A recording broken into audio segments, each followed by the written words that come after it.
말씀을 나누겠습니다. 로마서 5번째, 다른 복음과 전쟁하시는 하나님의 복음. 로마서 1장 1절 함께 봉독하시죠. 예수 그리스도의 종 바울은 사도로 부르심을 받아 하나님의 복음을 위하여 택정함을 입었으니. 아멘. 오늘은 우리 기독교가 신앙하는 하나님의 복음에 관해 공부를 하겠습니다. 거기 나오죠? 하나님의 복음. 나는 하나님의 복음을 위하여 택정함을 입었다. 그런단 말이에요.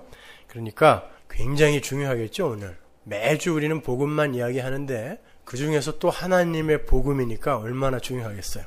사활을 걸고 들으셔야 돼요. 복음이면 복음이지 하나님의 복음은 뭐예요? 하나님의 복음. 하나님의 복음 말고 다른 복음도 있다는 말인가요? 있습니다.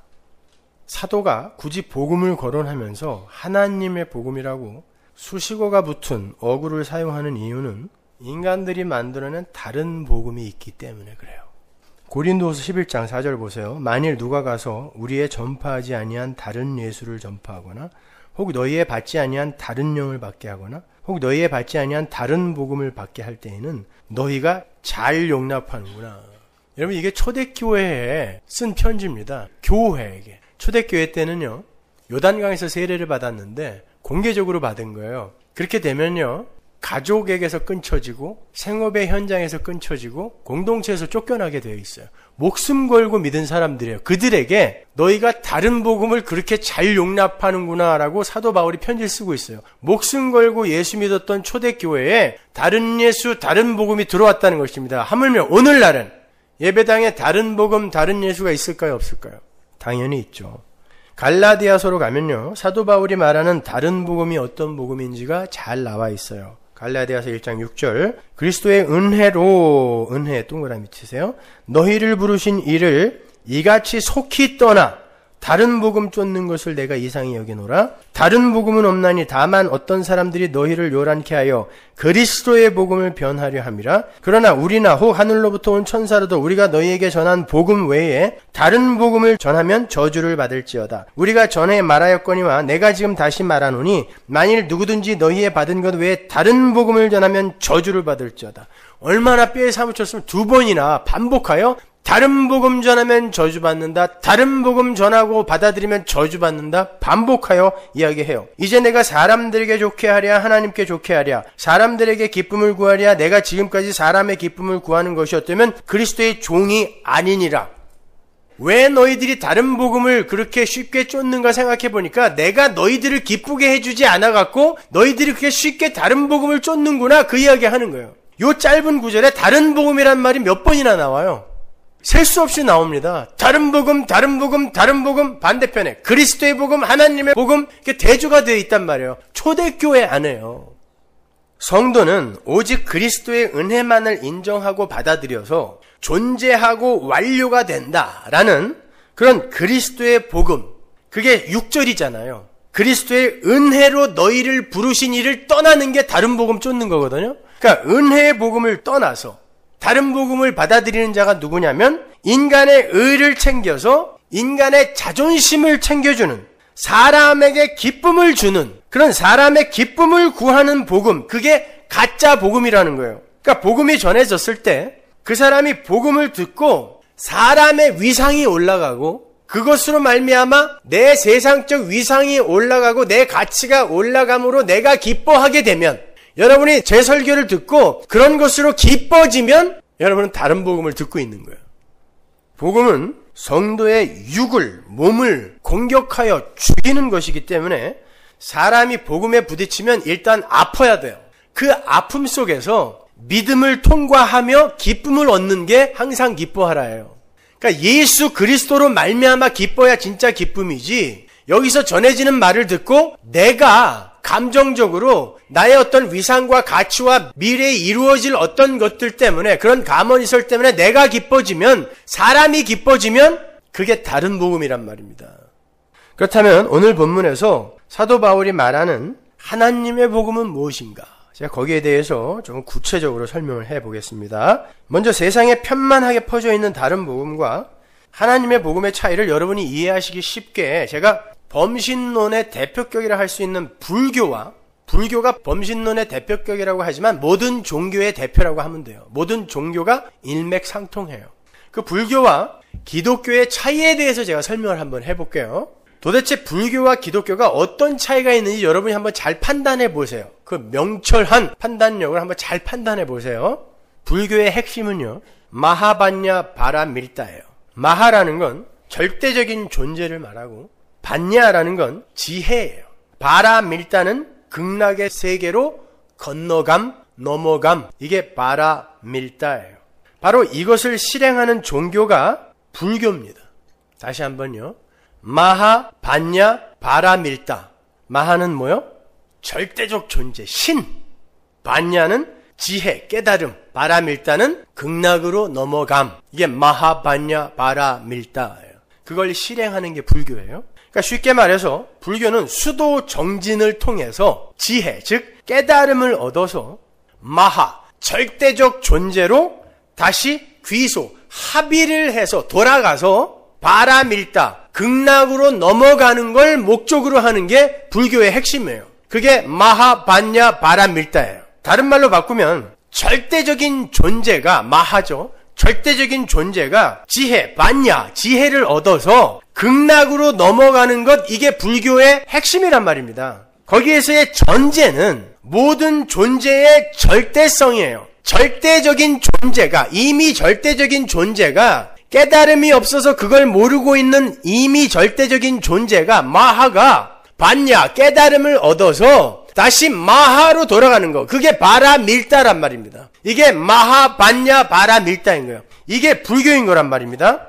그러니까 불교의 존재는 모든 존재의 절대성이라는 거예요. 모든 존재는 신이다라는 거예요. 원래가 브라만의 일부분인데 이들이 지혜가 없어서, 반야, 깨달음이 없어서 그걸 모르고 이렇게 108번뇌 속에서 고통당하고 있다는 거예요. 그래서 깨달음을 얻어 바라밀다로 가자는 거예요. 극락으로 가자는 거예요. 그러한 불교의 지혜, 반야를 적어놓은 경전이 반야경이에요. 이 반야경의 첫머리에 관자재가 나오죠. 관자재 다음에 보살이라는 단어가 붙어 있어요. 관자재 보살, 이렇게 연불하는 거 들어보셨죠? 관자재 보살. 반야경의 처음이죠. 관이라는 것은 본다죠. 볼 관자. 자재는 스스로 있는 신, 스스로 자자니까. 자재, 보살, 거기에 보살이라는 단어가 붙어 있는 거예요. 그것을 풀어 설명하면 보살은, 불교인들은 서로를 보살이라고 부르죠. 보살은 스스로 있는 신이 자재예요. 세상에 나타난 거예요. 그게 관이죠. 관자재 보살은 불교의 인간관인 거예요. 스스로 있는 신인 보살이 깊은 반야 바라밀다를 수행하는 것, 이게 바로 불교의 진수예요. 보살은 그러한 반야 바라밀다의 수행을 통해서 윤회를 벗어나고 극락을 경험하며 마침내 극락으로 들어가게 되는 거예요. 즉 절대적인 그 신적 세계가, 마하의 세계가 인간을 통해서, 그리고 인간 안에서 구현될 수 있고, 왜? 인간은 원래 절대적 존재니까 인간을 통해서 인간 안에서 구현될 수 있고, 그러한 과정을 통하여 그 신적 세계로 들어갈 수 있다는 거예요. 거기가 극락 세계라는 거예요. 여기에서 이제 신과 인간이 하나가 되는 거죠. 몰랐던 반야의 지혜를 깨달아서 인간이, 원래 신이었던 인간이 신으로 이렇게 합일이 되는 거예요. 기독교에 나오는 연합의 교리와 비슷하죠. 그죠? 그래서 신이신, 이미 신이 되어버리신 인간의 노력과 열심과 고행과 수행이 필요한 거예요. 그게 깨달음의 과정이기 때문에 그걸 범신론이라 그래요. 석가모니 부처는 이 전체 보살들의 원형이고, 그 부처를 뒤따르는 제자들이나 중생들도 깨달음을 통해서 전부 다 이 석가모니 부처처럼 보살이 될 수 있다는 거예요. 그게 불교예요. 그걸 해탈이라고 하고 열반, 미르바나라고 이야기하는 거예요. 그러니까 불교의 목적은 인간의 열심과 노력과 수행을 통하여 우주의 실체인 브라만과 합일되는 것, 인간의 열심과 노력을 막 내놓아서 성화하여 예수님과 연합하는 거 비슷하죠? 즉 부처가 되는 거예요. 그게 불교예요. 신이 깨달음을 얻어서 신으로 귀소하는 거예요. 선악과 따먹고 하나님처럼 되어버린 신이 깨달음을 얻어서 이 성경을 법으로 말씀으로 깨달음을 얻어서 신으로 합일되는 것과 똑같죠. 저 사람이 지금 기독교를 불교로 다시 재해석하려는가? 잘 들어보세요. 그러한 부처들은 깨달음을 추구하되 자신의 해탈이나 유익만을 구하지 않고 한 걸음 더 나아가서 이웃을 이롭게 하는 이른바 자리이타의 삶을 추구하는 자들이에요. 그게 보살이에요. 부처예요. 자리이타가 뭐예요? 나를 생각하지 않고 내 유익을 구하지 않고 타인의 유익을 먼저 구하는 삶을 자리이타라고 그래요. 그게 보살의 삶이에요. 보살은 만인을 하나같이 여기며 사랑하는 동체 대비심을 갖고 있어야 돼요. 동체 대비심이 뭐냐면 네 이웃도 네 몸이다 라는 뜻이에요. 그게 동체 대비심. 그 동체 대비심을 갖고 이웃을 내 몸처럼 사랑하며 살아야 돼요. 그게 보살이에요. 부처예요. 많이 듣던 소리죠. 불교에서는 누구든지 마음을 일으켜서 작심을 하면 곧 보살이 될 수 있다라고 가르쳐요. 예수 믿으세요. 믿으면 구원받아요. 이 말과 똑같은 말이에요. 당신 믿을 수 있어요? 믿으세요. 마음을 열으세요. 밖에서 예수가 문을 두드리잖아요. 그 문 열으세요. 밖에는 문고리 없어요. 안에서 밀어야 돼요. 이게 그 이야기예요. 순수한 마음을 먹고 곧바로 수행정진에 힘쓸 때 누구든지 보살이 될 수 있다는 거예요. 다만 자리이타, 이웃을 유익하게 하는 삶을 살되 이타적 삶을 산다고 주장하거나 자랑하면 또 안 돼요. 왼손이 하는 일을 오른손이 모르게 하라는 거예요. 자랑하면 안 돼요. 보살은 절대 자랑하면 안 돼요. 석가는 최초로 반야를 깨달은 부처가 되어서 바로 이러한 보살들의 맏아들 역할을 한 거예요.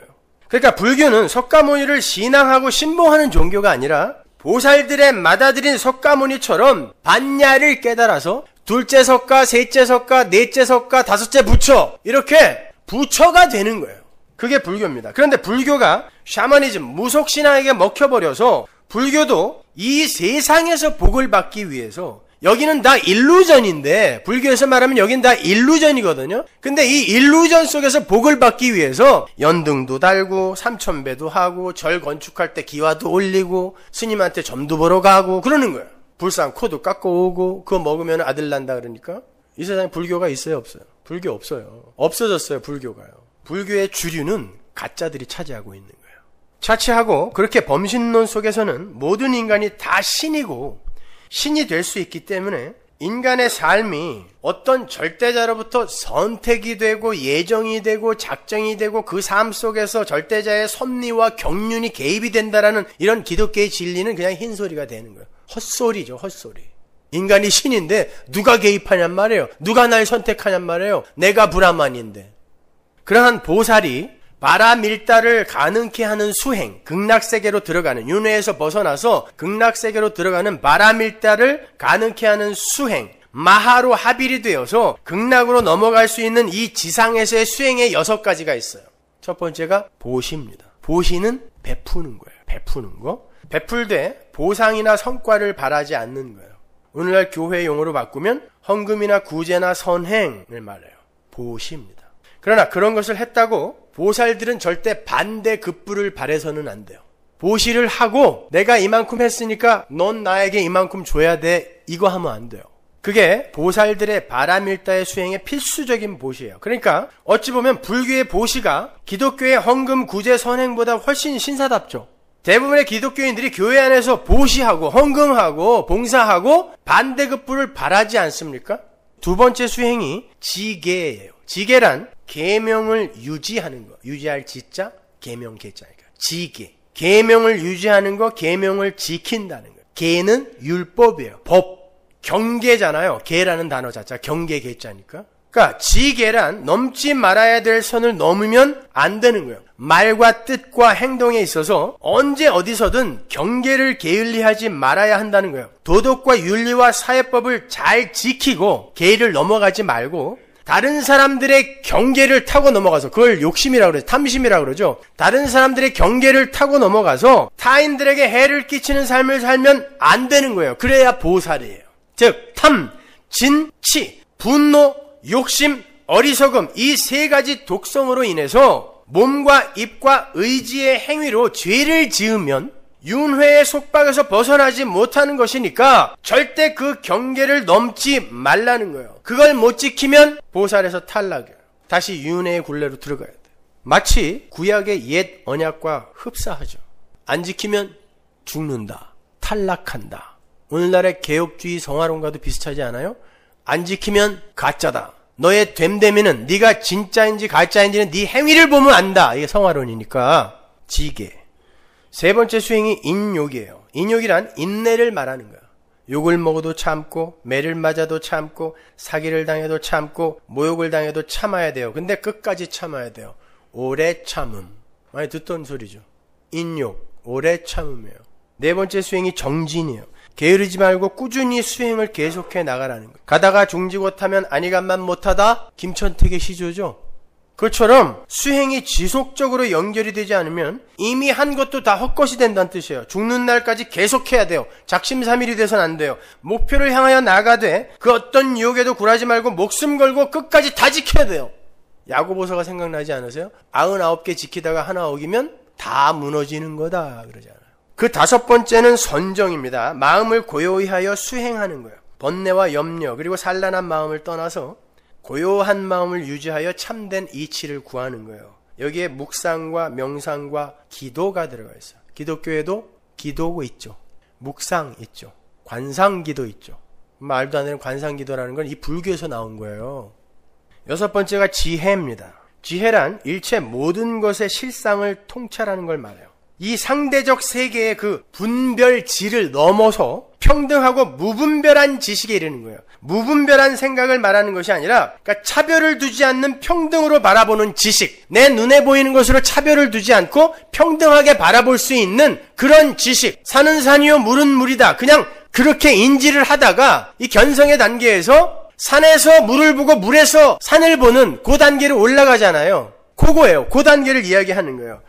그게 무분별한 지식이에요. 그것은 무집착의 지혜로 비움의 완성이 되는 거예요. 이 비움에 극락의 세계가 가득 차게 된다는 거예요. 지금 우리 안을 가득 채우고 있는 건 우리의 판단과 우리의 지식으로 다른 것들을 평등하지 못하게 분별하고 있잖아요. 보고 있잖아요. 그런데 그걸 넘어서 그걸 버리고 무분별하게 평등하게 볼 수 있는 눈이 있어야 보살이에요. 부처예요. 눈에 보이는 것으로 네 이웃을 판단하지 말아라. 똑같죠. 그게 불교의 자기 비움이에요. 색 즉 시공. 눈에 보이는 건 공이에요. 허예요. 일루전이에요. 공 즉 시색. 공이 바로 색이 되는 거예요. 그러니까 없는 거예요. 그거 깨달으라는 것이죠. 그게 불교의 비움이에요. 세상은 그저 브라만의 일루전, 투영이니까 거기에 속지 말라는 거예요. 슬픔, 고통, 사건, 사물 다 브라만의 투영이에요. 헛거라는 거예요. 거기에 속지 말고 이건 슬픔 아니야. 그리로 가라는 거예요. 긍정적 사고입니다. 자기를 비워서 하나님의 생명력으로 가득 채워져야 하는 성도의 삶과 비슷하지 않아요? 자, 이러한 범신론은 고대 헬라 철학 그리고 플라톤의 이원론, 영지주의 등과 아주 흡사해요. 같은 맥락이에요. 그러니까 그냥 종교라고 이야기하자고요. 이 종교, 그 종교가 오늘날의 기독교와 어떻게 다릅니까? 뭐가 달라요? 특히 기독교의 개혁주의와 뭐가 다릅니까? 불교의 교리는 오히려 개혁주의를 뛰어넘어가고 있어요. 뭐가 달라요? 천국 극락 이름만 다르지 그곳에 가기 위해서 열심히 수행 정진하고 선행을 쌓고 기도를 열심히 하여 나라는 존재가 훌륭한 존재로 변해서 성화죠? 변해서 나의 힘으로 나의 욕심인 천국에 가서 많은 상을 받고 남과 차별된 나의 삶을 사는 것 이게 불교와 뭐가 다르냐고요. 바울이 그것을 다른 복음이라고 한 거예요.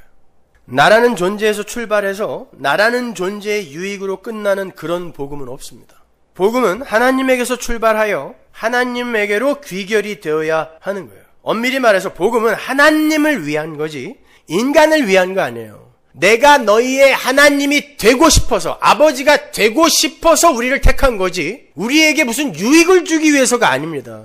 자라는 존재에서 출발하는 신앙생활은요. 나라는 존재에서 출발하는 신앙생활은 항상 자라는 존재의 유익으로 귀결이 되게 돼 있어요. 자라는 존재의 유익만을 추구하게 되어 있어요. 자라는 존재에서 출발을 하게 되면. 그러나 그렇게 나 여기 있고에서 출발해서 너 거기 있지. 하나님 거기 계시죠. 이걸 확인하려는 신앙은 엄밀히 말해서 우상 숭배인 거예요.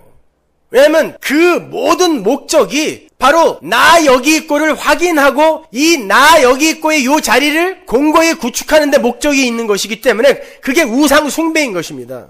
신앙이라는 단어 자체가 믿을 신 바랄 앙이에요. 믿고 바라보는 거예요. 그러니까 신앙이라는 단어 자체가 나라는 존재를 부인한다니까요.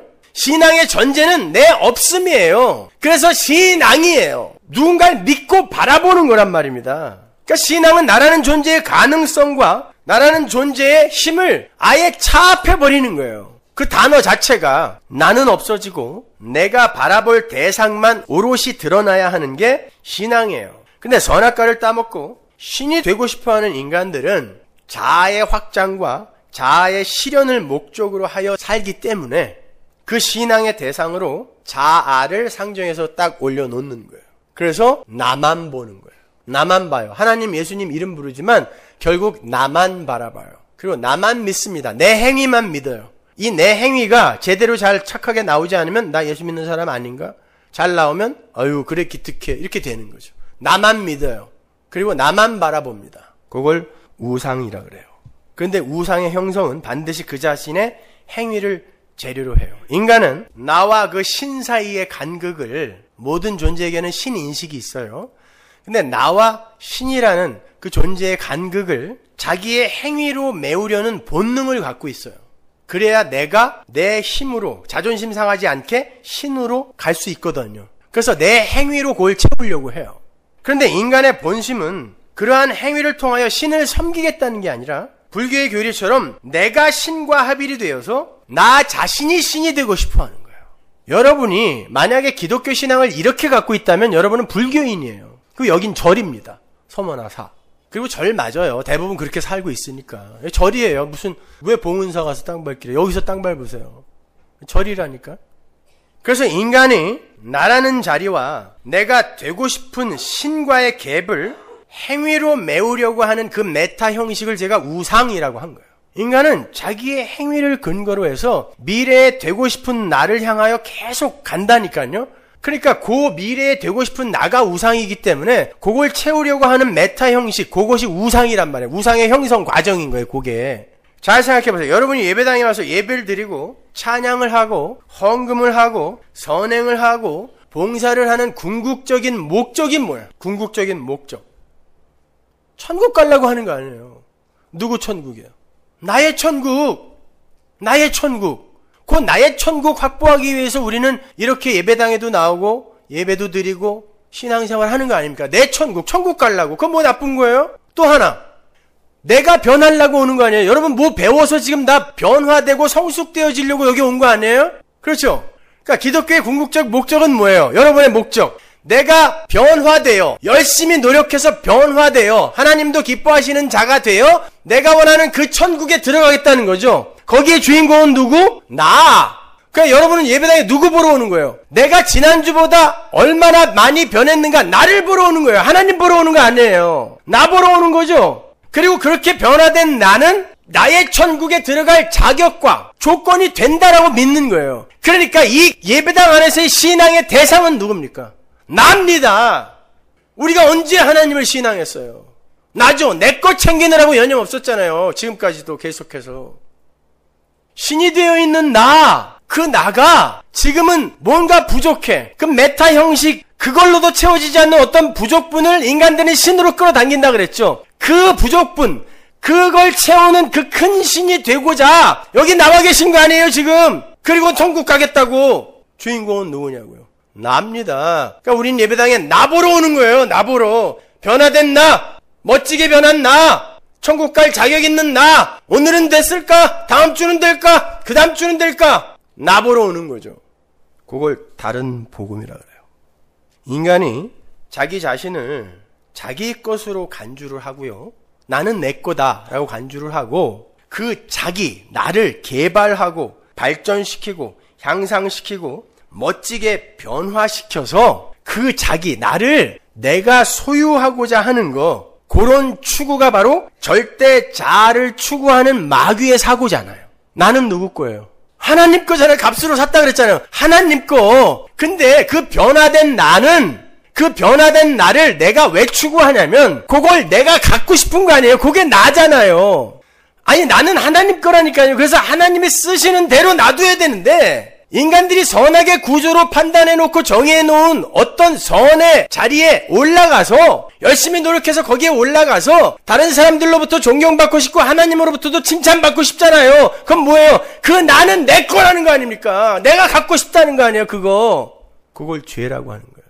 선악과를 따먹고 스스로 작은 하나님이 되어버린 모든 인간은 나라는 절대 자아, 즉 보다 큰 신을 구축하기 위해서 나 이외의 모든 타자들을요 대상화해 놓고 그리고 그 대상을 정복하고 때로는 인내하여 극복을 해서 이 자와 타를 동일시시켜 가지고 나의 울타리 안으로 귀속시키려는 본능적인 삶을 살게 돼요. 왜? 하나님이 떠났기 때문에 이제는 내가 무엇으로라도 이걸 끌어들여서 내 안에 절대 자아를 구축해야 돼요. 인간은요. 그래서 성도 쌓고 문명도 발전시키고 그러는 거예요. 나라는 나라를 지금 열심히 살찌우고 부강하게 만들고 있는 거예요. 그러니까 모든 대상을 타에다가 놓고 그걸 내 열심과 노력과 내 힘으로 빨아들여서 이 이글이글 타오르는 이 욕망의 용광로 속에 그걸 다 집어넣어버리는 거예요. 그래서 다 녹여서 내 살로 만들어버리는 거예요. 내 힘이에요. 그게 내 힘. 나를 살찌우는 거죠. 그렇게 인간의 자아는 살이 찌고 자라요. 그 대상에는 신도 포함이 되어 있어요. 인간은 신을 섬기는 게 아니라 신을 섬긴다는 행위를 내놓고 그 신을 내 편으로 만들고 싶은 거예요. 달래서. 그건 그 신을 내가 소유하고 싶다는 뜻입니다. 내 편 들어주는 신을 자꾸 찾는다는 건 여러분이 그 신을 소유하고 싶다는 거거든요. 내 걸로 만들고 싶다는 거예요. 그게 죄예요. 그걸 종교라고 하는 거예요. 그게 헤겔이 본 인간의 절대자아와 종교의 형성 과정이에요. 그렇게 절대자아의 추구에서 벗어나지 못한 자들이 아무리 하나님을 아버지로, 여호와로, 예수를 그리스도로 부른다 할지라도 결국 그것은 하나님 아버지와 예수 그리스도를 내 걸로 취해서 내가 그 신의 자리로 가기 위한 교활한 연극에 불과한 거예요. 그걸 어떻게 구별할 수 있는가? 절대 자아를 추구하는 인간은요, 내 걸 내놓으면 반드시 그 힘을 돌려받아야 돼요. 왜냐하면 절대 자아 안에서 빠져나간 힘이 다시 어떤 모양으로든 자아 안으로 돌아오지 않으면 그 자아는 불안해합니다. 그 절대 자아가 그 힘이 계속 빠져나가면 죽음에 이르게 되기 때문에 불안해해요. 그래서 어떤 방식으로든 다시 돌려받아야 돼요. 그래서 모든 인간은 어떠한 행위와 어떠한 사유를 내어놓더라도 반드시 반대급부를 생각하는 거예요. 아닌데? 아니에요. 한번 생각해 보세요. 진짜 아닌지. 난 아무 사심 없이 했는데 아니에요. 다시 한번 생각해 보세요. 진짜 사심이 없었는지. 그 보상이 물질적인 것으로, 가시적인 것으로 돌아올 가능성이 없으면 인간은 정신적인 만족이나 타인들의 평가나 칭찬으로라도 챙겨 가져야 돼요. 그래야 절대 자아가 안 죽습니다. 근데 그건 감출 수가 있는 것이기 때문에 나는 아무런 반대급부를 원하지 않고 이런 행위를 했어요 라고 사기치는 거죠. 그것마저도 없으면 안 한다니까요. 그게 타락한 죄인의 실체인 거예요. 그 타락한 마귀들이 신을 대하는 태도가 그렇단 말입니다. 그걸 대자적 존재라 그래요. 자기가 내어놓은 건 반드시 자기에게로 빨아들여버리는 존재가 대자적 존재예요. 그와 반대로 내 유익을 생각하지 않고 타자만을 위해 사는 존재를 대타적 존재라고 그래요. 하나님 나라에서는 모든 존재가 대타적 존재로 살아요. 예수가 그렇게 살았듯이. 그러나 인간은 대타적 존재, 즉 내 유익을 생각하지 않고 타자만을 위해 살 수가 없어요. 왜냐하면 대타적 존재란 인간들의 그 노마디즘의 추구에서처럼 다시 자기로 돌아오지 못하는 존재이기 때문에 그래요. 이미 하나님이 되어버린 인간들이 절대자아의 죽음을 넉넉히 좌시할 수 있겠습니까? 아니에요. 무엇으로라도 받아 챙겨 갖는다니까요. 그래서 인간은 절대 대타적 존재로 못 살아요. 스스로. 이미 결핍의 상태에 있어요. 하나님이 빠져나간 자리가 있다니까요. 그래서 절대로 못 살아요. 그래서 모든 인간은 자기가 내어놓은 것은 반드시 자기에게로 귀속시켜버리는 대자적 존재로만 살아요. 하나님은 당신의 백성들을 찾아오셔서 그러한 대자적 존재로서의 옛사람을 깨부수고 못 챙겨갖게 하세요. 깨부숴버리고 하나님께 완전히 의존해야 하는 대타적 존재로 만들어 버리시는 거예요. 그래서 사도 바울이 교회를 그렇게 많이 개척하고도 교회에서 자기의 영광을 못 챙겨가는 거야. 다 쫓겨나 버리는 거예요. 그리고 자기를 쫓아오던 그 성도들이 자기를 향해 돌을 들고 쫓아오게 하나님이 만들어 버리세요. 이거 뭐냐? 내가 이렇게 업적을, 공로를 하나님 앞에 만들어냈는데 그걸 내가 못 챙겨갖게 한다니까요. 그게 대타적 존재로 지어져가는 성도의 삶인 거예요. 하나님이 부수고 들어오시는 거예요. 그걸 복음이라 그래요. 그럼 그게 새드 뉴스지 왜 굿 뉴스냐? 슬픈 소식이죠. 그게 왜 기쁜 소식이에요? 날 죽인다고 하는데 거기서 안 죽으면 천국 못 가거든요. 근데 스스로 죽을 수 있는 방법이 없는데 하나님이 죽이러 내려오셨다니까 복음인 거예요. 그러니까 복음은 여러분이 이 세상에서 가시적인 어떤 현상을 바라보면서 기쁠 수 있는 게 아니에요. 믿음으로만 기쁠 수 있는 거예요. 그 감정의 대상이 예수로 상정됐을 때 기쁠 수 있는 거란 말입니다. 한마디로 복음은 진짜 하나님의 가짜 하나님들에 대한 전쟁 선포인 거예요. 너 나 하나님이라고 부르면서 너가 하나님처럼 살고 있잖아. 전쟁하러 오시는 거예요. 진짜 하나님이 가짜 하나님들에게 전쟁을 선언하시는 것입니다. 니들이 이제 다 죽었다 해요. 그렇게 죽지 않으면 절대 천국에 들어갈 수가 없어요. 여러분은 십자가에 달리지 않으면 절대로 부활을 할 수가 없단 말입니다. 우리는 예수를 믿는다고 하면서도 여전히 자신의 행위를 보태서 다른 이들과 하나님에게까지 훌륭하고 멋진 사람이라는 평가를 받고 싶어하는 그런 자들이죠. 그게 신이 되고 싶어하는 인간의 본능인 거예요. 그러나 그렇게 살게 되면 죽는다는 거예요. 그런데 그 행위를 박살내버리시고 예수의 피공로만 의지하게 만들어주러 예수님이 오셨다는 거예요. 근데 그게 어떻게 기쁜 소식이 아니냐고요. 근데 내가 그 모든 걸 포기하고 예수의 피공로만 면목 없이 붙드는 건 인간들의 자존심이 팍팍 상하는 일이거든요. 그래서 아프다니까요. 이제 그러한 하나님의 열심과 수고로 우리의 수고하고 무거운 짐을 예수의 십자가 앞에 다 내려놓을 수 있게 된 거예요. 그동안에는 내가 뭔가 하고 내가 무언가 이루어야 됐어요. 그래야 다른 사람들에게 내가 인정받고 칭찬받으니까. 근데 하나님이 그거 부수러 오셨다니까 이제 그게 나한테는 짐이었잖아요. 하기 싫은 거 억지로 했잖아요. 착한 척하고 헌금도 많이 하고 그랬잖아요. 근데 그거 안 해도 된다 그러니까 짐이 예수 앞에 십자가 앞에 던져진 거예요. 그래서 굿뉴스입니다. 복음인 거예요. 나라는 존재의 위상과 영광을 나라는 존재 스스로가 지키기 위해서 그토록 속박된 삶을 살았는데 이제 진리가 나를 자유케 해주신 거예요. 그래서 굿뉴스입니다. 따라서 올바른 복음이 교회에 떨어지면 종교가 되어버린 가짜 교회가 붕괴가 돼요. 그리고 가짜 신들이 와해가 되고 쫓겨납니다. 견디질 못해요. 그리고 가짜 종교 행위들이 빛을 잃게 되겠죠.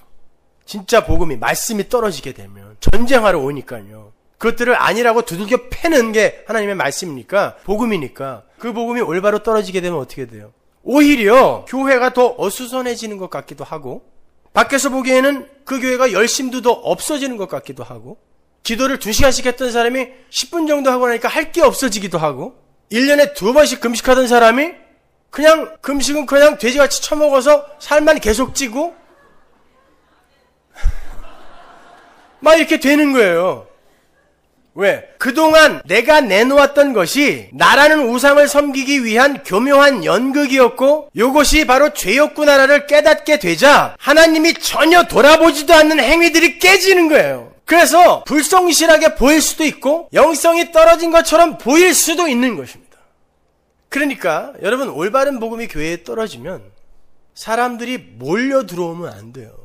오히려 그 안에 있는 하나님의 전쟁에 의해 맞아 죽어야 하는 자들이 나가야 옳은 거거든요. 그러니까 여러분 사람들 들고 나는 것에 대해서 신경 쓰지 마세요. 인간적인 정이 있지. 그 사람이 하나님의 백성이면 천국에서 영원히 만날 거고 아니면 끝인 거예요. 꼭 찾아가서 이 울타리에 왜 묶어둘라 그래요? 그 사람 하나가 내 세력이기 때문에 그런 거죠. 교회의 세력이 되기 때문에 그 세력 잃고 싶지 않은 거예요. 들고 나는 거에 관심 갖지 마세요. 인간들이 만들어 놓은 가짜 복음이 하나님에 의해 공격을 당해요. 그런데 그 복음은 살아서 운동력이 있고 골수와 관절과 영혼까지 쪼개버린대요. 복음이, 말씀이. 그래서 올바른 복음이 전해지면 교회 안에 전쟁이 일어나게 되는 거예요. 그래서 인간들이 조작해 놓은 가짜 기독교가 진짜 기독교를 이단으로 몰아붙이게 돼 있어요. 항상 모든 종교는 종교인들이 만들어 놓은 가짜가 주류를 형성하게 돼 있어요. 모든 인간들이 그걸 추구하기 때문에 종교인들이 추구하는 만들어 놓은 가짜가 주류를 이루게 돼 있고, 항상 진짜들은 비주류로 물러나서 소수가 돼요. 종교 개혁 때도 보세요. 마틴 루터 하나만 진짜, 나머지 다 가짜였단 말입니다. 그래서 진짜 올바른 복음을 전하는 이들은 교회로부터 이단 소리 한 번쯤은 들어봐야 돼요. 신천지나 구원파 같은 그런 이단 소리 들으란 말이 아니라, 야, 오늘날 기독교가 다 그렇게 가는데 왜 너만 유별나가 딴 얘기하고 있어? 이 소리를 들어야 된다니까요. 바로 그러한 하나님의 기쁜 소식이 어떻게 성도를 자유케 하시는지 제가 예를 들어서 쉽게 설명해 드릴게요. 마태복음 5장 17절 보세요. 내가 율법이나 선지자나 폐하러 온 줄로 생각지 말라. 폐하러 온 것이 아니요 완전케 하려 함이로라. 진실로 너에게 이르노니 천지가 없어지기 전에는 율법의 1.1획이라도 반드시 없어지지 아니하고 다 이루리라. 그러므로 누구든지 이 계명 중에 지극히 작은 것 하나라도 버리고 또 그같이 사람을 가르치는 자는 천국에서 지극히 작다 일컬음을 받을 것이요 누구든지 이를 행하며 가르치는 자는 천국에서 크다 일컬음을 받으리라. 내가 너희에게 이르노니 너희 의가 서기관과 바리새인보다 더 낫지 못하면 결단코 천국에 들어가지 못하리라. 예를 들어준다더니 목사가 지무덤을 파는구나. 속으로 그렇게 생각하시는 분들 계시죠? 보세요. 율법 다 지키라잖아요. 하나라도 안 지키면 전부 작은 자라는데 어떻게 할 거야 이거 지금. 천국에 큰 자 작은 자가 나눠져 있잖아요. 그리고 그 판단의 근거가 율법 지킴이에요. 제가 이야기한 거와 완전히 반대잖아요. 예수님이 하신 말씀이거든요. 지금 여기에 세 부류가 등장하는데 그 첫 번째 부류가 서기관과 바리새인이에요. 20절에 의하면 그들은 천국에 못 가는 자들이에요. 그죠? 바리새인과 서기관들의 의보다 더 나아야 천국 간다 그랬으니까 못하면 못 가는 거예요. 바리새인과 서기관은 못 가는 거예요. 그리고 19절을 보면 천국에는 가는데 천국에서도 지극히 작다 일컬음을 받는 사람들이 한 부류로 나오고 천국에서도 큰 자라 일컬음을 받을 한 부류가 또 나온단 말이에요. 세 부류가 등장하고 있어요. 마치 천국에서도 차등과 서열이 존재하는 것처럼 보이죠. 그리고 그 차등과 서열의 근거가 차등과 서열의 매겨짐의 근거가 율법 지킴처럼 보이잖아요. 신약에 지금 구약이 다시 들어와 있는 것처럼 보이지 않습니까? 주님은 지금 율법과 선지자, 즉 하나님의 말씀이 이 세상에서 1.1획도 버려지면 안 된다고 강조에 강조를 더하시고 있어요. 1.1획도 버려지면 안 된다는 이 말은 히브리 사람들의 히브리어는요, 점 하나에 의해서 완전히 다른 단어가 돼요. 그래서 왜 그런 많은 사본들을 봐야 하냐면 사본들이 시간이 지나면서 거기에 파리똥이 떨어지거나 먼지가 붙어버리면 다른 글씨가 돼버려요. 점 하나에. 그렇기 때문에 여러 사본을 대조를 하고 비교를 하고 통합을 해서 우리가 쓰는 성경이 이렇게 나온 거거든요. 그 1.1획 그것도 떨어지면 안 돼요. 다 지켜야 돼요. 그래야 큰 자예요. 가능합니까? 이 중에 큰 자 있어요 없어요? 근데 야고보서에 보면 99개 지키다가 하나 지키면 다 어긴 거라 그래요? 그럼 작은 자는 있어요 없어요? 작은 자도 없어요. 죽는 날까지 하나라도 안 어길 사람 있어요? 없어요. 그럼 다 못 지키고 가는 거예요. 작은 자도 없어요. 근데 예수님이 그걸 모르셨겠냐고요. 그들을 위해 죽으러 오신 분이 그걸 모르셨겠냐고요. 그들이 그리로 못 가니까 죽으러 온 건데, 근데 그 예수님이 이런 얘기를 지금 왜 하고 있냔 말이에요. 큰 자 작은 자는커녕 아예 들어갈 수 있는 전제가 없어요. 그걸 아는 분이 왜 이렇게 하라 하지 말라의 명령을 이렇게 많이 해놨냐고요. 네 손이 범죄케 하면 손을 찍어라. 눈이 범죄케 하면 뽑아라. 그거 진짜 하라고 준 거예요? 왜 그건 안 하세요 그러면? 다른 건 그렇게 지키려고 애를 쓰면서 왜 그건 안 하냐고. 뽑읍시다 오늘부터. 도대체 못하는 거 알면서 왜 그렇게 많은 하라 하지 말래의 명령이 예수님에게 그리고 사도들에게로부터 우리에게 이렇게 떨어지고 있냐고요. 그건 지금 주님께서 몸과 육신과 나와 자아와 법, 율법, 몸과 법의 관계를 설명하는 거예요. 여러분 하나님의 말씀을 떠나서 신이 되어버린 아담들, 우리가 그 아담 안에서 말씀을 떠난 거죠. 선악과 먹지 마. 이건 하나님의 말씀, 계명이란 말이에요. 단순히 선악과에 관한 이야기가 아니라 하나님의 말씀을 총칭하는 거예요. 그 말씀을, 법을 떠나버렸죠. 먹음으로 말미암아 그 법과 몸이 그때 분리가 된 거예요. 이 법을 지키는 자로 존재할 때 법과 몸이 하나라고 하는데 이걸 안 지키고 떠나버린 게 이제 법과 몸이 분리가 된 거예요. 그래서 이 세상의 모든 아담들은 전부 법과 몸이 분리된 상태로 오는 거죠. 그래서 법이 내 몸 밖에서 이미 떨어졌으니까 내 몸 밖에서 대상이 되고 객체가 돼버리면 그 법은 내가 지켜야 할 것이 되는 거예요. 그게 죄인들의 나라예요. 법과 몸이 분리된 죄인들이 사는 곳에 법이 떨어지면 이 법은 이미 인간과 분리된 상태이기 때문에 인간이 몸이 지켜야 할 대상이 된단 말입니다. 법은. 그런데 그 법은 하나님의 말씀이죠. 그 말씀은 그 자체가 살았고 운동력이 있어요. 그리고 천국과 지옥을 가르는 힘이 있는 진리죠. 말씀이. 그래서 그 말씀은 그 자체가 선이에요. 그런데 그 말씀을 떠난 자는 죄인이 돼버린 거죠. 악이에요. 악하디 악한 존재. 근데 이 악하디 악한 존재가 법을 대상으로 선하디 선한 지고지순한 선을 대상으로 인식을 하고 요걸 지키겠다고 나서는 게 뭐예요? 이 선한 걸 악한 자가 지켜서 널 내 걸로 끌어당기겠다는 거예요. 소유해버리겠다는 거죠. 지키겠다는 건 난 힘이 있다는 거예요. 내가 너를 장악하고 극복하여 내 소유로 만들겠다라는 게 지키는 거죠. 근데 악이 선을 장악하여 자기에게로 끌어들이려고 하는 게 뭐예요? 죄란 말입니다. 그게. 그래서 인간이 법을 객체화 시켜놓고 대상화 시켜놓고 요걸 지키려고 하는 시도가 죄가 되는 거예요. 그래서 이걸 목숨 걸고 지키려고 했던 바리새인들 서기관들을 예수님이 독사의 새끼라고 한 거예요. 그 독사는 창세기에서 누구? 마귀. 그래서 예수님이 바리새인들에게 니들 아비는 마귀다 그런 거예요. 그 말은 니들은 마귀 새끼다 그런 거죠. 왜? 악이 어떻게 선을 장악합니까? 어떻게 선을 소유할 수 있어요? 못 지킨단 말입니다. 근데 여러분이 구원받고 여전히 그 몸을 입고 있어요. 이 몸은 바꿔줄 몸이라니까요.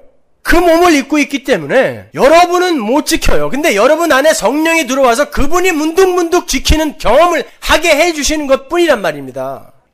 로마서 3장 19절 보세요. 우리가 알거니와 무릇 율법이 말하는 바는 율법 아래에 있는 자들에게 말하는 것이니 이는 모든 입을 막고 온 세상으로 하나님의 심판 아래 있게 하려 함이니라. 그러므로 율법의 행위로 그의 앞에 의롭다 하심을 얻을 육체가 없나니 노발이 율법으로는 죄를 깨달음이니라.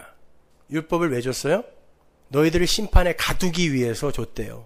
그리고 죄를 깨닫게 해주기 위해서 율법을 줬대요. 그러니까 선악과 먹지 마라는 건 너 이거 먹으면 안 돼가 아니라 너는 먹을 수밖에 없어를 가르쳐주기 위해 준 거라는 거예요. 먹으면 안 되는 거였으면 하나님이 보기에도 흉측하게 만들어야 되는데 보암직도하게 만들었어요. 어디다 감춰야 되잖아요. 먹으면 안 되는 거라면. 근데 동산 중앙에 가장 잘 보이는 곳에 놔뒀다니까요. 먹으라는 것입니다. 아니 먹을 수밖에 없다는 거예요. 너는. 그거 알으라고 선악과 먹지 마라는 법이 주어진 거예요. 말씀이 주어진 거란 말입니다. 그럼에도 불구하고 서기관들과 바리새인들은 자기 몸으로 하나님의 율법을 끌어올 수 있다고 생각했어요. 소유할 수 있다고 생각했어요. 내가 지키면 내 거니까. 그렇게 법이 몸으로부터 분리되어 대상화가 되면 그때부터 얘네들이 자기들이 도저히 지킬 수 없는 걸 지킬 수 있게 조작해버린단 말입니다. 그래서 율법은 몇 개 안 되는데 탈무드, 미시나 수천 가지가 된 거예요. 그건 더 잘 지키겠다고 그들이 세분화한 게 아니라 지들이 지킬 수 있을 만큼만 한계를 정해놓고 그렇게 변경시킨 거예요. 탈무드나 미시나는. 그러니까 그렇게 왜곡되고 조작된 법이 인간에게 투사가 되면 어떻게 되겠어요? 그 인간이라는 몸 안에서 죄라는 놈이 꿈틀대면서 그 인간에게 무언가를 요구하게 됩니다. 그게 뭐겠어요? 행위라는 거예요. 성경이 그렇게 그 말은 행위라는 거예요. 지키라는 것입니다. 예수님은 그거 못 지키기 때문에 내가 온 거야. 그래서 내가 죽은 거야를 가르쳐 주려고 하는데 죄가 안에서 꿈틀대면서 지켜. 넌 할 수 있어.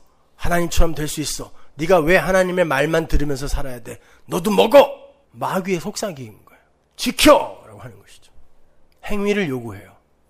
지금 법을 해석하고 있는 주체자의 몸으로 직접 법의 요구, 즉 하라는 건 하고 하지 말라는 것을 하지 않는 그런 요구에 부응하면 네가 주체자니까 법을 네가 지금 해석하고 있으니까 주체자로서 그걸 지키면 그 법의 요구에 부응하면 너는 하나님의 거룩 앞에서도 당당하고 떳떳하게 맞설 수 있는 멋진 자기 의로 무장할 수 있는 거야 라는 그 노림수를 부추겨 주는 거예요. 역시 하나님처럼 돼야 돼. 요게 지켜란 말입니다. 그리고 그렇게 법을 지키려고 노력을 한 존재는 하나님이 주신 법을 지켜낸 대단한 존재가 되어서 하나님의 거룩 앞에서도 자신의 생존을 주장할 수 있는 대단한 사람이 되는 거예요. 마태복음에 나오죠. 왜 나보고 지옥 가라 그래요? 내가 주의 이름으로 이것도 하고 저것도 하고 저것도 했는데 나는 살아야 돼요. 난 못 가요. 그러죠. 이게 거룩 앞에서 내 생존을 주장하는 거예요. 성도는 제가 돼지입니다. 제가 돼지 우리 속에서 주염 열매 다툼하다가 아버지의 종으로 살아도 아무 할 말 없는 그런 자라는 걸 알고 왔습니다. 그러니까 아버지, 전 노예예요. 종이에요. 그건 뭐예요? 생사여탈 걸 아버지한테 있으니까 죽이세요란 뜻이거든요. 그 자리로 우리가 내려가야 되는데 지 행위 몇 개 내놓고 내가 왜 거기 가야 되냐고 자기의 생존을 주장하고 있는 거예요. 그렇게 내 몸, 내 자아가 내 삶의 목적이 되고 우상이 되면, 다른 말로 나라는 존재가 살아있으면 하나님의 법은 객체, 대상이 되어버려요. 문제는 악한 주체가 선한 객체를 해석하고 소유하려 할 때 필연적으로 발생되는 게 죄라는 것에 있는 거예요. 그게 문제예요. 그게 죄거든요. 그러니까 법과 분리되어 있는 살아있는 주체로서의 몸은 결국 죽을 때까지 뭐만 내놓는 거예요. 분리되어 있는 몸은 죄만 내놓는 거예요. 여러분은 법과 지금 분리되어 있잖아요. 일단은 네, 그러세요. 그죠? 죽는 날까지 죄만 내놓는 거예요. 죄의 머신, 죄의 밴딩 머신. 아무데나 눌러도 죄가 툭툭 나와. 나만을 위해서 선택하면서 살잖아요. 그게 죄거든요. 그렇죠? 그러면 거기에 대한 해결책이 있어야 될 거 아니에요. 그게 복음인데 해결책이 뭐예요? 몸과 법이 하나가 되는 방법밖에 없어요. 그죠? 몸과 법이 하나가 돼야 돼. 이게 분리돼서 객체로 있는 이상 그 사이에선 죄밖에 안 나와요. 그러니까 몸과 법이 하나가 돼야 돼요. 거기에 새 언약이 떨어지는 거예요. 새 언약이 뭡니까? 예레미야 31장으로 가보세요. 31절. 나 여호와가 말하노라. 보라, 새날이 이르리니 내가 이스라엘 집과 유다 집에 새 언약을 세우리라. 새 언약이라는 것은 언약의 최종적인 것이란 뜻이에요. 새 하늘, 새 땅은 새 하늘이 더 이상 없다는 거예요. 성경에서. 새 하늘, 새 땅 이런 거 없다는 거예요. 그냥 새 땅이 끝이에요. 그러니까 새 언약은 이게 끝이다 라는 뜻이에요. 모든 언약의 실체가 이거란 뜻이죠. 32절. 나 여호와가 말하노라. 이 언약은 내가 그들의 열조의 손을 잡고 애굽 땅에서 인도하여 내던 날에 세운 것과 같지 아니할 것은 내가 그들의 남편이 되었어도 그들이 내 언약을 파하였음이니라. 나 여호와가 말하노라. 그러나 그날 후에 내가 이스라엘 집에 세울 언약은 이러하니라. 곧 내가 나의 법을 그들의 속에 두며 그 마음에 기록하여 나는 그들의 하나님이 되고 그들은 내 백성이 될 것이다. 이게 새 언약이에요. 법이 어떻게 된다는 거예요? 몸 안에 새겨진다는 거예요. 그들이 다시는 각기 이웃과 형제를 가리켜 이르기를 너는 여호와를 알라 하지 아니하리니 이는 작은 자로부터 큰 자까지 다 나를 알미니라. 내가 그들의 죄악을 사하고 값없이 사해버리고 다시는 그 죄를 기억지 아니하리라. 이게 새 언약이에요. 무슨 자격이 있어서가 아니에요. 그들이 어떤 조건을 내놓아서가 아니라 그냥 사해버리고 기억지 아니하리라. 이게 새 언약이에요. 어떻게? 법을 몸에다가 새겨버림으로 말미암아. 생각해보세요. 법이 내 몸 밖에서 객체로 존재하면 이 법은 내가 지켜야 할 것이 되지만 이 법이 몸과 하나가 되면 이 몸이 행하는 모든 행위가 법에서 나온 것이 되는 것이므로 다 합력하여 선이 되는 재료가 되는 거예요. 그래서 겉으로 보여지는 그런 행위들이 인간의 선악 구조로 볼 때는 저 나쁜 놈이네 라고 하는 그 행위가 하나님의 입장에서 볼 때 선이 될 수 있는 거란 말입니다. 그래서 다말이 시아버지와 잠을 자도 선인 거예요. 이스라엘 백성이 가나안에 들어가서 다 때려 죽이고 애기까지 죽여도 선이 되는 것입니다. 라합이 나라를 팔아 먹어도 선이 되는 거예요. 법이 몸과 일체가 되면 그 몸에서 나오는 모든 게 선이 되는 게 하나님 나라의 삶의 방식인 것입니다. 그걸 복음이라고 하는 거예요. 그게 새 언약이란 말입니다. 그게 어떻게 성취가 됐어요? 우리 힘으로는 때려 죽여도 안 되는 거잖아요. 요한복음 1장 1절. 태초에 말씀이 계시니라. 이 말씀이 하나님과 함께 계셨으니 이 말씀은 곧 하나님이시니라. 법이 나오고 있어요. 율법이 나오는데, 말씀이 나오는데, 말씀이 육신이 되어 우리 가운데 거하시며, 이게 장막으로 덮으시며, 라하프라는 단어 똑같은 거예요. 하나님의 신이 수면에 운행하시다라는 그 라하프와 장막을 치셨다. 이 말이 똑같은 거예요. 거하시며가 장막을 치다거든. 말씀이, 법이 육신이 되어, 몸이 되어, 일체가 되어 내려오셨어요, 이 땅에. 그리고는 어떻게 했어요? 하나님이 당신에게 주신 하나님의 택한 백성들을 자기 안으로 쭉 끌어당겼단 말입니다. 그리고 그 안에서 죽이고 살려서 말씀이 육신이 된 그 몸 안에서 작은 예수로 만들어버린 게 구원이란 말이에요. 그 안에서 여러분은 이미 말씀과 몸이, 법과 몸이 하나가 된 자가 되어버린 거예요. 그래서 여러분이 신자가 맞다면 여러분이 행하는 모든 일은 인간의 선악의 구조로 판단이 되기 이전에 하나님이 전부 여러분의 거룩을 위해 들어쓰는 선이 되는 거예요. 그래서 굿뉴스인 것입니다. 그러려면 내 행위와 내 삶이 완전히 무너져야 되죠. 예수의 삶이 내게 돼야 되는 거니까. 그러니까 내 해체, 나의 부인이 일어나는 거예요. 그걸 신앙생활이라고 하는 것입니다. 하나님은 여러분이 사기를 쳐도 바람을 피워도 그걸 선으로 합력시킬 수 있는 분이란 말입니다. 그러라는 건 아니고. 복음은 그 정도로 크다는 것입니다. 그렇게 말씀과 육신이 하나가 되면 하나님이 그렇게 사랑하는 백성들에게 독사의 새끼라고 쌍욕을 해도 선인 거고, 성전에 들어가서 남의 장사 다 때려 엎어도 선인 거예요. 창녀와 포도주 마셔도 선이고, 율법 안 지키고 안식일 날 밀 비벼 먹어도 선인 거예요. 그래서 예수님이 하신 모든 일이 선이라고 하는 것입니다. 그 안에 누구 있다? 나 있다. 그 안에 성도 있다. 그 복음입니다. 아무튼 그러한 새 언약이 주어졌다는 건 옛 언약의 파기를 의미하는 거예요. 옛 언약은 지켜라, 안 지키면 죽인다. 옛 언약이죠. 근데 이스라엘이 그 앞에서 도저히 안 된다는 걸 증명해냈잖아요. 그래서 새 언약이 주어졌으니까 그 옛 언약은 이제 파기된 거란 말입니다. 그죠? 그러니까 옛 언약이라는 건 법과 몸의 분리 상태, 그 분리 상태는 항상 실패할 수밖에 없다는 걸 보여주는 거예요. 모세가 아니라 모세 하렙이라도 그건 안 된다는 걸 보여주는 게 법과 몸이 분리된 상태에서 지켜봐라고 준 거란 말입니다. 그걸 증명하는 거예요. 그러니까 그걸 증명하기 위해 한시적으로 준 게 옛 언약이에요. 율법이란 말입니다. 즉 율법을 지켜라 라는 옛 언약은 새 언약이 이미 준비되어 있다라는 것을 알리는 사전 광고에 불과한 거예요. 그러니까 새 언약 속에서 하나님의 백성이 되는 자들은 법과 몸이 하나가 되어서 이 땅에 오신 예수 그리스도 안에서 이미 법을 지킨 자로 구원을 받는다는 거예요. 우리가 수요 예배 때 민수기 30장 공부했죠. 사사기 공부하면서 거기에서 여자의 서원이 하나님 앞에 가치가 있었어요, 없었어요? 없었죠. 남자 허락받고 와 그러잖아요. 남자가 여자의 소원을 취소해버리면 취소돼버려. 정여자가 못 지킬 것 같으면 남자가 가져와서 지켜줘. 그리고 얘야 이거 가져. 그러면 그 남자가 지킨 게 여자의 것이 돼버려요. 그게 뭐예요? 이 세상에 사는 모든 인간은 다 뭐다? 하나님이라는 남자를 절대적으로 의존하여 살아야 하는 여자라 그랬죠. 그 여자는 하나님이라는 남자에 의존하여 살아야 한다. 절대 의존적 존재로 살아야 한다는 것을 보여주는 게 민수기 30장이라 그랬잖아요. 하나님은 여자하고 약속 안 한다 그러잖아요. 난 너랑 얘기 안 해. 남자 데리고 와 그러잖아요. 예수 데리고 오라는 거예요. 니들이 그 어떤 서원을 해도 난 안 믿어 그런 거예요.